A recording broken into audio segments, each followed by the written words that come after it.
kayong mga kamay? Thank you, Lord. You know, this is something beautiful. Yung Pilipino, tanungin mo lang, wala ba kayong mga kamay? Papalakpak na. You ask sa mga bata, do you not have hands? Yeah, we have hands. Tayo, generous, right away. That's something beautiful and spontaneous. But you know, you noticed, some of you did not even participate. Or maybe you did not make much noise because your hands were full. It's hard to clap hands with closed fists. Or you're holding something, you cannot clap your hands. Or many times, maybe you're counting money, so you cannot clap hands and praise God. Maybe this is what the gospel is all about today. Sisters and brothers, we are reminded today about money and worldly possessions. So, may I ask you now to look at your hands. Yeah, you have two hands, yes? The left and the right, yeah? Okay. Hold them up high nga. Yan. Clean and bright, clean ba yan and bright? Clap them softly nga. 1, 2, 3. Clean little hands are good to see. So today we show to the Lord, these are my hands. Question, are those hands clean?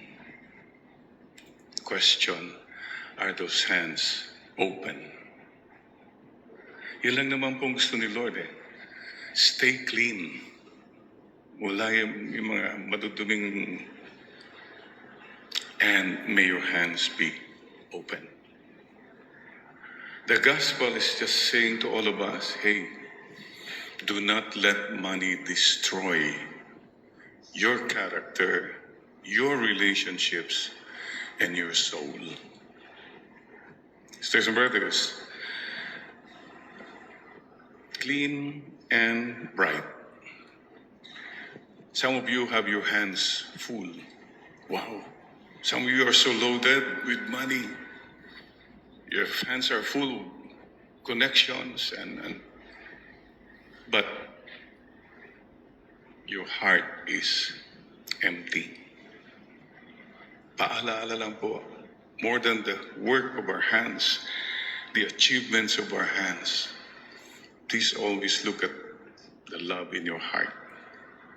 Is God there? So been so busy making all the money, you've lost your God. You've lost your principles. You've lost your friends. You've lost your family even.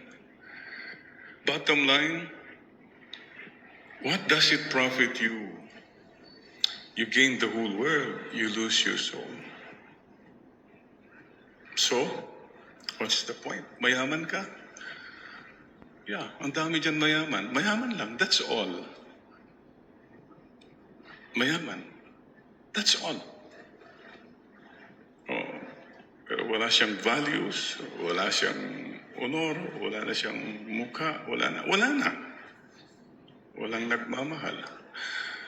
We are asked to choose today. Choose. I hope you can say today, as for me and for my house, we will serve the Lord. From the book of Joshua. At many of you, please remember, down to the children. Good question is this. It's a beautiful saying. Sana you pray and you work in such a way that your children will not just have yung more money than you have. Kasi ganun mindset ng iba, the children must make more money than I made. No. The children must become better persons than I was. So you've given them all the money, but have you given them the values they need? Are they kind? Are they generous? Are they prayerful? Do they know God? Please, parents, don't pass on your garbage to the children. So here you were, for example, you're a politician and all that, and you have raised a son who becomes like you with all the bad habits. Sisters and brothers, take care. Money can destroy a lot of things. And one of the things perhaps you have to learn is let go and let God. I'll share with you an experience. We were in Batanes. Sana makapunta po tayo sa Batanes. Beautiful place. We have a pilgrimage. We had a pilgrimage. Okay, the return flight, we were at the airport, checking all the luggage, going home to Manila. Then there was an announcement. Because of weight problems, we have only a propeller plane. So we are going to offload all the luggage. If the passengers want to go to Manila, we have to offload the luggage, send them maybe the next day. So you choose your luggage or your destination. In other words, if you don't offload the luggage, you cannot make it to Manila. And I think that's what the Lord is telling us today. Do you want to go to heaven? If you want to go to heaven, you have to offload a lot of these things you don't need, including money that is dirty and money that is not shared. Choose. It reminds me of somebody who was drowning in the sea, but he held on to these 2 suitcases filled with money and gold. So in the end, he did not let go. So he sank, he died. The money was floating. Somebody else took it. Ito siguro, money is not bad and all that, but sometimes you have to choose. Will I let this money destroy my soul? These are bottom line questions for all of us. Mahirap po. So dear friends, what I'm saying is, use your money for your salvation, not for your condemnation. Ganito po yun.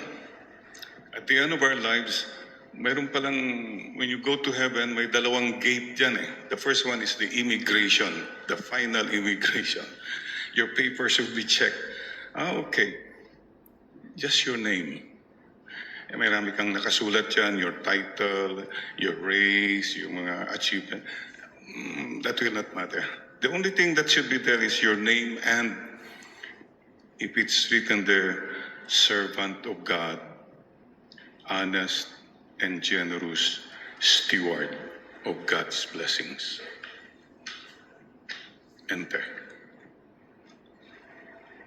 Then, there's a second gate. Naku, customs. Check tayo lahat doon. Cuentas claras. Example, according to our records, you had 10 million pesos. Wow. First question. Is this good money or dirty money? Naku. Pag good money, you work hard for it, for your salvation, yung pera mo. Dirty money, naku, nandaya ka, nang-intimidate ka, nang-basher ka, pumatay ka pa, nagnakaw ka, that's dirty money. And that will be used for your condemnation. Yun pong cuentas claras. So, be careful of dirty money and unshared money. Oo nga, problema ba natin yun? Yeah, that can become a problem. So, please use your money for your salvation, not for your condemnation. And so, dear friends, the search for money. Dami kasi sa atin, pera-pera lang, Father. Remember that story about this man who was walking? And he saw $1. Pick it up and said, oh my God, $1. Ang saya-saya na. It could have been the end of a happy story. But the story did not end there.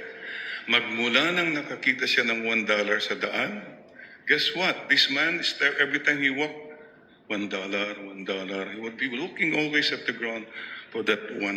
Baka mayroon pa. He didn't look anymore at nature. He didn't look at the faces of the family, the friends. No, $1, $1 palagi. And worse, this man even forgot to look up to God because he kept looking for that $1, $1, $1. Sounds familiar. Sisters and brothers, life is short. You better do the righteous thing and don't waste all your passion, all that diligence just for searching money. Ako, the gospel is saying, wow, may mga tao talagang they were so passionate about money. They're so diligent. They're so enthusiastic about money matters. If only we had that same diligence, enthusiasm, and passion to search for God, to do good. Saludo po ako. Ang daming magagaling sa pera. At ang lakas ng pang-amoy sa pera.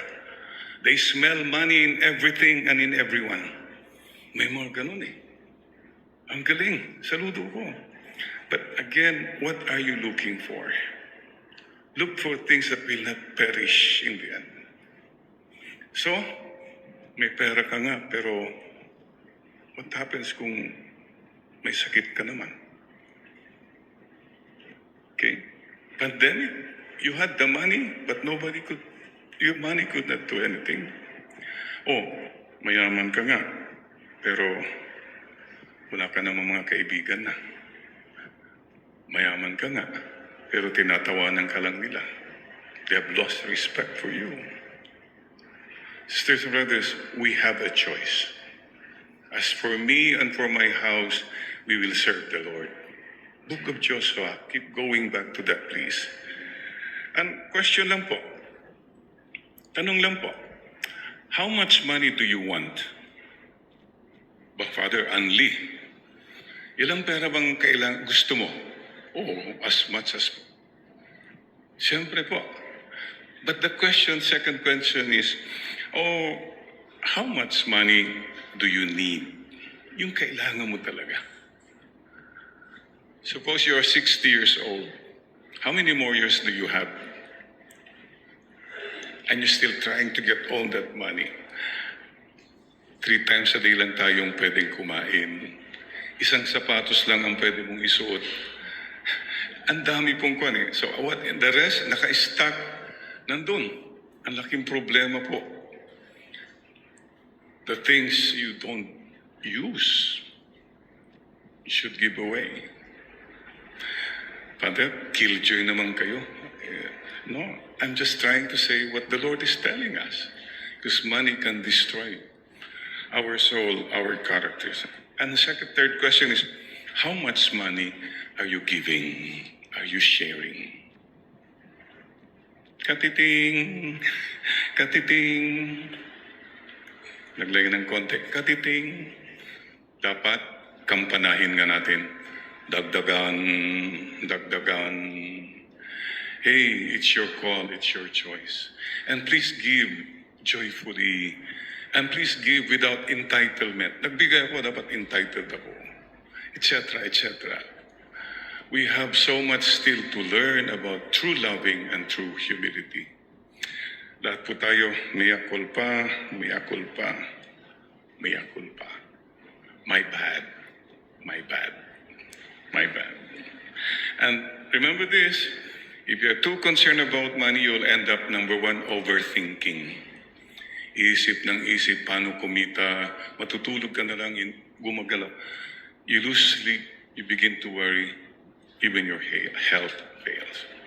Instead of overthinking, pray again to God today, Lord, I'll just trust in you more.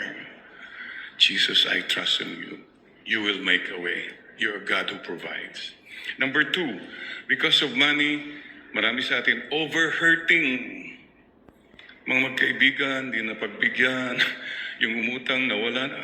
Ang dami ng kwan yan eh, overhurting. And many times we keep going back, that money that should have been mine. Ang dami pong kuhan. So, instead of overhurting, I hope you take the road of forgiveness. Magpatawad ka na. O wala nang utang ha, erase, patawad na. Ganun ba yun? Ay, ibang usapan na yan, Father. Pag pera, wala mga ganyang patawad. Your call, your choice. And number 3, think about it. Overfighting. Dahil sa pera, ang dami nag-aaway na magkakaibigan, away na nasyon, away ng pamilya. I'm so sad. I mean, these things happen. Brothers and sisters, away-away. Ang mahirap yan, yung away ng mga kakapatid, it is passed on to the children, away na ng mga pinsan. Can you imagine how this money can just become so toxic? As for me and for my house, we will serve the Lord. The book of Joshua. So pray for the grace of humility. Mga kapatid, today, ask yourself, mayaman ka. May iba naman, mayabang pa. I'd like to share with you this shared text message. It says, no point. There's no point. No point in using limited life to chase unlimited money. No point in earning so much money for which you cannot live long enough to spend. No point. No point in using your health to gain your wealth and using your wealth to regain your health later on. What's the point? No point in working so hard for people with whom you don't spend time at all. What's the point? The point is that you don't live. Remember this. Don't live, number 1, don't live for the money. You don't live 2 for the show. You live 3 to get ready to go to heaven someday. If your life is all just money and show, very shallow, very vain. Mga kapatid, parents, please, don't raise your kids to have more than you had, but raise them to be more than what you were. And please don't forget, don't pass on dirty money to your children. Better, teach them to be clean. Teach them to be generous. So, my dear friends, careful. Pera, tukso. Kay dami ng winasak na tahanan. Gambling and all that. Kay dami ng matang pinaluha. Kay dami ng pusong sinugatan o tukso. Layuan mo ako. Careful, mga kapatid. So dear friends, remember this 4 reminders. Money, number 1, money can be earned. Ang pera pwedeng kitahin. Pag nawala yan, pwedeng bumalik. So money is not the biggest thing in your life. Number 2, mga kapatid, quarrels can be and should be resolved. Yung mga away-away natin, away lang yan eh. Ayusin na natin ito. Huwag natin paratingin sa libingan. Useless luggage. Humility. Go, be reconciled. Number 3, the life of a loved one is irreplaceable. You can say anything you want about a loved one na ganito siya, ganito. Pero pag nawala siya, wala na siya. And you'll have all the regrets. Sayang. And number 4, the loss of your soul is your greatest failure. You lose your soul, you fail. Keep that in mind, please. Let me get guided this way. And so today, we say again, yes, tignan mo nga ulit kamay mo, kapatid. You have two hands, yeah? The left and the right. Hold them up high nga ulit. Clean and bright. Oh, pakita mo kay Lord, Lord, my hands. Clap them softly. Praise God. One clean little hands are good to see. So today, may I ask you to just open your hands before the Lord. Lord, these are my hands. Today, I hope I can show you clean and open hands. You know everything.